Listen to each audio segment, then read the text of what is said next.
Up next, our final speaker is Zach Sakar, the CEO of Polar Extracts. All right. Thanks, Morgan. Yeah. This is cool today.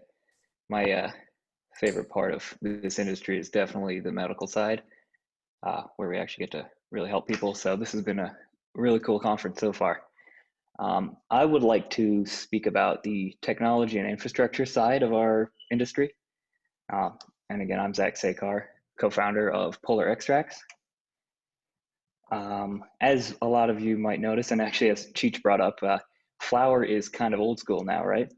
If you look at data from just the 2 years since California went adult use legal, less than 50% of consumer spending is in the combination of pre-rolls and loose flower, which means more than half of spending is actually on mainly vapes and edibles, but in the medical markets, that's also tinctures and topicals. And that's particularly interesting because those things, you can't just kind of get them right out of the green plant that our farmers are growing. You've got to do some concentration and some extraction first. And that's what we do.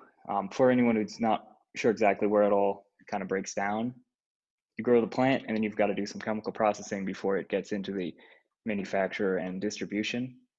And by extraction, I really just mean taking the desired compounds or molecules out of the overall plant biomass.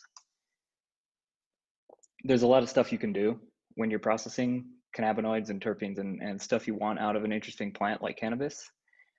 But no matter what you do, you've got to start by getting it out of the plant. So what we're seeing is that since the fastest growing and already more than excuse me, half of the market is in concentrate derived products, getting to reliability and consistency of those concentrate supplies at scale is what all of the companies of the future are going to need. So what we're building at Polar Extracts is exactly what we think the industry needs next. In order to continue to scale, the infrastructure needs to scale accordingly. And specialized large-scale chemical processing is going to be a critical component of that. As I said, I'm Zach Sakar, I'm CEO of Polar Extracts. My co-founder and I are both serial entrepreneurs. I have a background in sales management and community building. And Sean Kelly is my co-founder. He's a PhD rocket scientist with a lot of experience in prototyping, mechanical engineering, and specialized experience in cryogenic ethanol extraction, which is our preferred method. We like it because we believe we can get, and we've shown we can get very high quality, very high efficiency and healthy extracts from plant sources, so long as we're using cultivators who are also at high quality. And efficiency is important. If you've ever tried to do anything in manufacturing, you know that it is very capital intensive. So the real question for an investor conference like this is, how do we grow a company like this without requiring tens of millions of dollars to build giant factories? We think that the bottleneck in much of the cannabis industry is this processing infrastructure, but for us, the real constraint is access to capital. What we're doing is building mobile extraction labs that we can use to tackle some of the logistics, distribution, and scalability concerns of building processing technology and factories. They're mobile units, which are built in shipping containers or trailers. They can be manufactured in a central location, but they can actually do their processing in a decentralized fashion, locating either directly on site at a farm or in a ideal geographic location. This also cuts down on some of the other costs like real estate.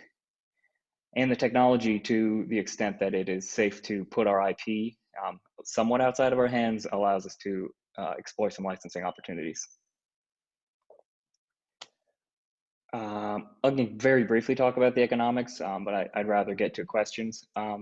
But essentially what I'm most happy about is here in the bottom left corner is, due to some customer development I've been working on the last 5 or 6 weeks, we're prioritizing just those companies, mainly hemp farms in Southern California, who are willing to work with us on contract processing or toll processing agreements. And what that means is that we don't have to outlay any capital for biomass. So our inventory costs go essentially to zero, and we can just spend our money on people and machinery. So to do that, we're trying to raise right now $800,000 in this seed round on a safe. And as I said, it's primarily towards the manufacturing equipment. And to further develop our IP portfolio, we want to be actively doing the processing rather than just selling machines, because we know we're going to only get better at doing it by doing it at scale. And I think that's all I'd like to talk about in my presentation, but I'd be very interested in hearing some questions. Perfect timing. Thank you, Zach. Yeah, why don't we, Joyce, being on the farm, for mobile extraction, how about you want to kick us off? Yeah, definitely. So what does the licensing look like? Is it you put like a type 6 processing or a transport license? Obviously, we're seeing a lot of farms coming online.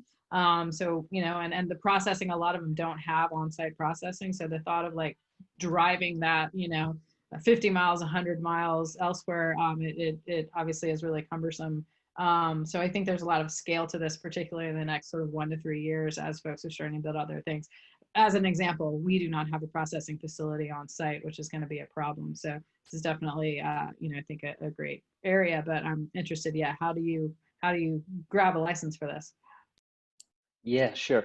I agree. It's probably, we hope at least, and we're going to advocate that it does become more normal over the next few years. Right now, we're actually mostly working just with the hemp CBD companies because we're also still figuring out exactly how this is going to work on a licensing and regulatory standpoint in the THC touching market. But I would definitely be interested in talking to you more and seeing if we can figure that out together. Sounds good. Let's do it. All right.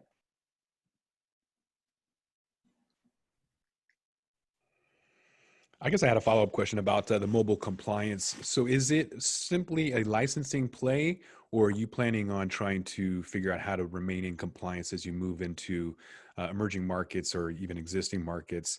How's that going to work out? With compliance in the THC side? Correct.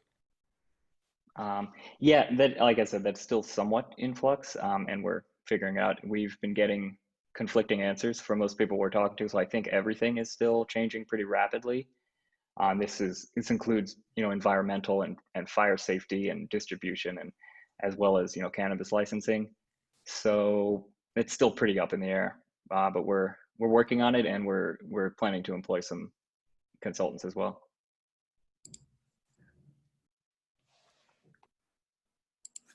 Hey, Zach, so I may have missed it, but unit economics on the actual pods, however you're calling them, what's the cost to build one of them out, and what's the throughput or revenue per month, year, however you define that? Sure. We're expecting to average out about $400,000 to build the shipping container size. And throughput will be roughly 500 kilograms of extract produced a month or more.